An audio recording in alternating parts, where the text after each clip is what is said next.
젖은.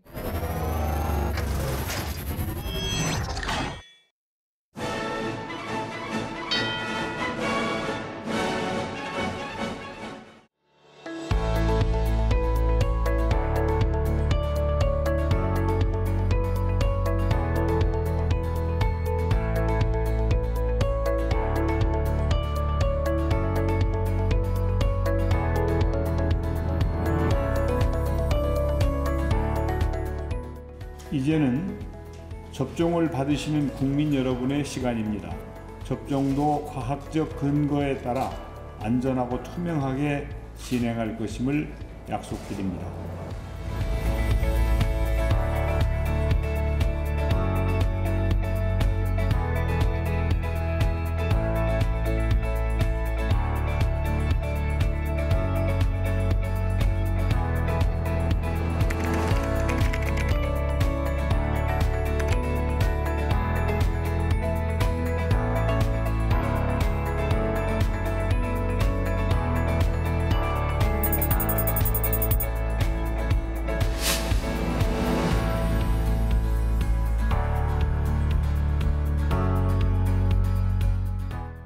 자영업황 부진 등이 코로나19에 의해서 직접 영향을 미치지 않았나 싶습니다. 대면 서비스업이라든가 기타 개인 서비스업 중심으로 매출이 감소하면서 사업소득이 좀 감소폭이 확대되어지지 않았나.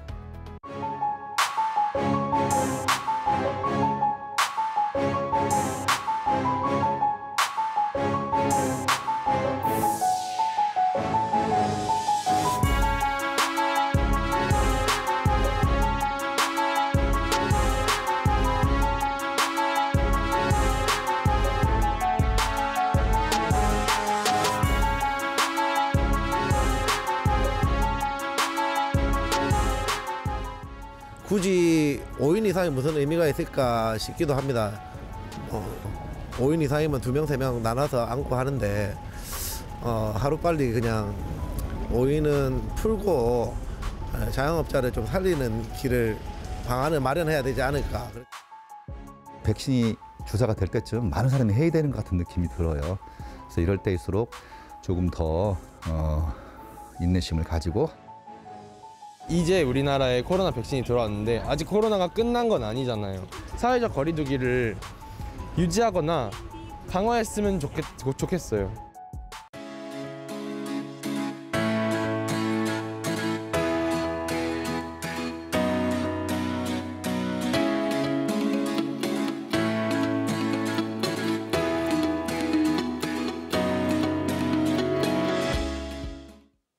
이슈K 시간입니다. 백신 접종이 시작됐죠.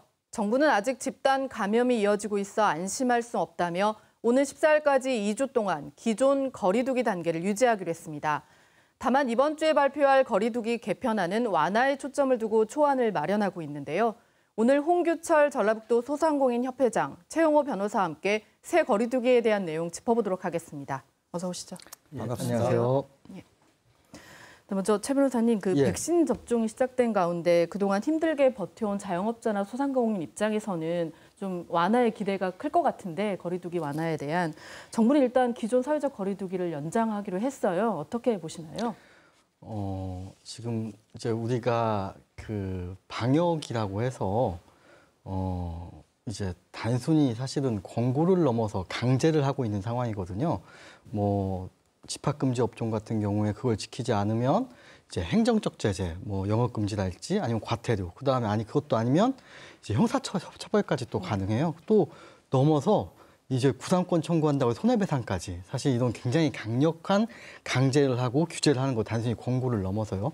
이런 경우에 보면 사실은 이제 국가의 경우에는 이제 국민의 생명과 안전이라는 어떠한 그 기본권을 지키기 위해서 소상공인의 영업의 자유나 어떻게 보면 또 영업의 자유를 넘어서 생존에 관한 어떠한 기본권을 지금 제한을 하고 있거든요. 네. 이 두 가지 기본권이 지금 쾅 하고 부딪혔어요. 그런데 우리는 지난 1년간 하나의 기본권을 너무 좀 희생을 시켰던 거죠. 당연히 중요한 국민의 생명과 안전이란 되게 중요한 기본권을 위해서 소상공인의 어떠한 그 영업과 그 생존이라는 어떠한 이 문제에 대해서 사실은 좀 희생을 강요했고 우리도 또 그걸 잘 따랐어요. 그래서 K 방역이 어떻게 보면 성공적이라고 평가를 들었죠. 거기에 대한 결과를 좀 살펴보면은 우리가 좀 우려했던 것과 달리 어떻게 보면 IT 산업 아니면 가전, 자동차, 게임 이런 산업들은 굉장히 성장을 많이 했어요. 네. 그리고 자영업자들 중에서 큰 프랜차이즈 같은 경우에는 오히려 배달에 집중함으로써 영업에도 더 도움이 됐고, 근데 전통적인 소상공인이 지금 사실은 양극화에서 채말단에서 극심한 어려움을 겪고 있어요. 그게 사실은 곧 끝난다, 2주 더 하면서 1년이 넘게 지금 지속이 됐거든요. 네. 저는 이제 아마 개편안이 나온다고 하는 걸 보면서 이번이 사실은 어느 정도 기존의 우리가 K방역과 어떠한 우리의 방역 시스템이 좀 임계점에 이르지 않았나 하는 생각이 좀 들었습니다. 홍 회장님은 좀 어떻게 보세요? 예, 이제 더 이상 이 소상공인들에게 그 무조건 희생하라고 한다면 이제는 절대 안 될 것 같습니다. 제가 도표를 좀 보면서 설명을 좀 드리겠습니다. 이 자료는 지난해 1월 20일 우리 그 코로나 확진자가 첫 발생했을 때부터 1년 동안 중대본에서 집계한 자료입니다. 집단 감염 사례를 놓고 보면은 가장 많이 나온 부분이 17%로 이 종교 시설입니다. 네. 그리고 신천지 관련 대구 경북에서 16%, 또 요양시설 13%, 그다음에 우리 직장에서 11%, 가족 모임이 10%, 의료기관 8%, 그다음에 체육 여가시설과 교육시설, 교정시설에서 각 4%의 확진자가 나왔습니다. 그중에 2%밖에 안 되는 우리 소상공인 업종, 일반 음식점과 카페, 이 부분은 가장 적게 나왔음에도 불구하고 이 사회적 거리 두기의 초점은 우리 소상공인 업종에 가장 집중되어 있습니다. 네. 이 부분에 굉장히 좀 불만이 많고요. 또 다시 이번 3월 14일까지 연장되는 5인 이상 집합금지 명령을 보면은 사회적 거리 두기 방식 자체가 다 완화가 됐습니다. 전반적으로. 네. 예를 들어서 종교 시설 같은 경우에는 전체 30% 입장이 가능하고, 또 가족 모임도 500명까지도 네. 지방자치단체 협의만 되면은 모일 수가 있습니다. 네. 또한 체육관이라든가 이런 관람시설 이런 데도 30%까지, 지정석의 30%까지 입장이 가능하고 다 완화됐는데 네. 2%밖에 되지 않는 우리 소상공인 업종에 관련된 이 5인 이상 집합금지는 그대로 유지한다는 거. 이거는 형평성에서나 논리적으로 도저히 저희가 이해할 수 없는 그런 상황입니다. 네, 자영업자 소상공인 희생만 너무 강요하는 것 아니냐 이런 말씀이신데, 전북은 거리두기 1.5단계로 이미 영업시간 제한이 풀려 있잖아요. 좀 나아졌나요? 그물망이 이게 엉성한데, 방역 그물망이 엉성한데 5인 이상 이 사적 모임만 금지해온 것 자체는 이거 가시적인 효과이지 실질적인 큰 효과를 봤다고 할 수가 없습니다. 이 가상적인 수치일 뿐이지, 이 확진자가 발생한 이 모든 부분을 이게 강하게 뭔가 하지 못하면서 힘없고 약한 이 소상공인 부분만 강화하면 절대 확진자 수가 사라질 수가 없을 것입니다. 이 뉴질랜드의 경우에 지난해 2월 그 확진자가 막 퍼지기 시작할 무렵에 정부 차원에서 모든 사회적 비용을 부담하면서 외국인 출입 금지뿐 아니라 이 직장과 상점 그리고 공공기관까지 올스톱하면서 폐쇄하면서 온 국민이 이 고통 분담을 하면서 7주간의 이 강력한 이 조치로 진짜로 코로나 종식 국가로, 또 현재도 OECD 국가 중에 확진자가 가장 나라로 손꼽히고 있습니다. 이 소상공인과 이 자영업자들은 이제 K방역에 좀 많이 지쳐 있고 가계 경제가 너무 심각하게 힘들어졌습니다.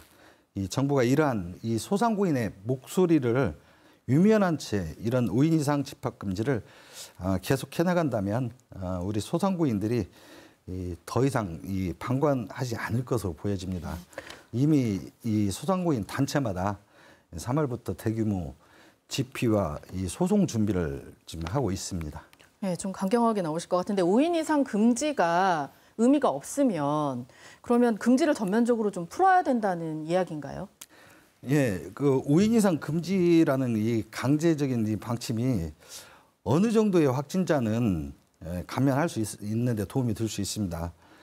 그보다 지난 연말에 3차 대유행 확산에 대한 우려의 목소리, 이런 크리스마스와 명절, 연말연시 행사 등으로 이렇게 우려의 목소리가 높아지면서 국민들이 이 의식 자체가 좀 방역을 좀 스스로 지켜야겠다, 이런 자발적인 움직임이 더 큰 그 감소 요인이 되었던 거지, 그 강제적인 방안이 그게 해법은 아니었습니다. 예. 최 변호사님은 5인 이상 모임 금지 어떻게 보세요?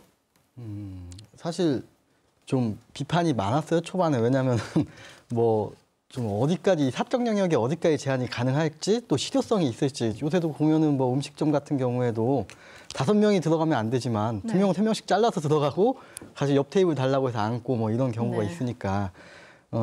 그런데 저도 이게 실효성이 있을까 좀 생각이 들었는데, 사실 생각해보면 우리 국민들이 좀 착해서 말을 좀 잘 들어서 아마 그런 분들도 있겠지만, 또 대다수의 또 많은 분들은 이제 아예 어떠한 모임을 잘 안 한다거나 만남을 잘 안 한다거나 이런 식으로 좀 그 어떠한 그 권고와 같은 강제인 5인 이상 금지를 잘 따르고 있어서 어느 정도 당연히 효과가 있었다고 보여지는 부분입니다. 네. 그 새 거리두기 개편안을 보면 지금과 같은 집합 금지는 최소화하고 자율과 책임을 좀 강조하고요. 대신 방역 수칙을 어겼다가는 적발된 업소는 과태료 처분과는 좀 별개로 2주 동안 영업을 하지 못하는 이른바 뭐 원 스트라이크 아웃 제도를 도입할 방침인데, 이건 좀 어떻게 보시나요? 저는 이제 우리 방역이 원칙과 예외를 좀 분명히 해야 된다고 생각을 해요. 원칙이라고 하는 거는 자율적으로 생활을 하고, 우리가 생존에, 진짜 이분들은 생존이 달려있는 거거든요. 생존을 위해서 당연히 영업을 하고, 하지만 예외적으로 뭐 어떠한 방역 수칙을 지키지 않았다든가 아니면 뭐 그런 부분이 있었을 때 이제 책임을 지도록 하는 방식, 사실은 지금 우리가 대단히 전방위적인 어떠한 기본권을 제한을 하면서 사실 이렇게 기본권을 제한을 했을 때는 이제 손실보상이라는 게 따라 나오는데 아직까지 우리는 아무 말도 안 하고, 올해 들어서 이제 정부에서의 손실보상이라는 얘기가 나오기 시작했는데, 너무나 당연한 어떠한 그 조치들이 따라와야 된다고 생각을 해요. 그래서 아마 지금 이후로부터는 아마 어떠한 기본권 제한, 영업 제한이 있을 땐 당연히 거기에 대한 적정한 수익에 대한 어떠한 보상을 해줘야 된다, 원칙을 지키고, 그다음에 어떠한 기본은 이제 영업을 해야 되는 거고, 예외적으로, 극히 예외적으로 여기에 대해서는 그 가능할 때 제한을 해야 된다. 저희 기존에는 좀 원칙과 예외가 바뀌지 않았었나 생각이 들어서, 제한을 하고 원칙은 제한을 하고 예외적으로 좀 영업을 하는 방식이었는데, 원칙과 예외가 좀 전환이 되지 않았나. 이제 좀 그러한 어떠한 좀 우리가 기본적인 준칙들은 좀 지켜야 되지 않나 생각이 듭니다. 소상공인 자영업자 입장에선 더 반발하실 것 같은데 어떻게 보세요? 짧게 얘기해 주시죠. 과태료 처분과 이 영업 정지, 그리고 이 구상권 청구, 이런 겁주는 그 방법보다 말 그대로 손실 보상 문제부터 이게 발표를 하고 우리 소상공인들의 먼저 위로를 해주면서 뭔가 진행이 됐어야 된다고 봅니다. 지금 뭐 4차 지원금 얘기 오늘 또 발표가 되고 있는데, 뭐 소상공인들 업장마다 다르겠지만 뭐 1%에서 10%도 안 되는 아주 기본적인 보상을 하면서 마치 다 해주는 것처럼 그렇게 나오고 있습니다. 이런 것보다는 우리가 현실적으로 소상공인들이 어느 정도 전체 손실금의 50% 정도라도 보상을 하겠다, 이런 법안들, 이런 게 먼저 선행되었어야 맞고, 우리 헌법 제23조 상하를 보면 공공 필요에 의한 재산권의 수용, 사용 또는 제한 및 그에 대한 보상은 법률로서 하되 정당한 보상을 지급해야 한다라고 명시되어 있습니다. 우리가 소돼지도 이게 AI나 구제역이 발생을 하면 기본적으로 좀 뭐라 할까, 살처분하게 되면은 손실보상 해주고 있습니다. 네네. 회장님 오늘 여기까지 들어야겠습니다. 그래요. 네, 두 분 고맙습니다. 고맙습니다. 네.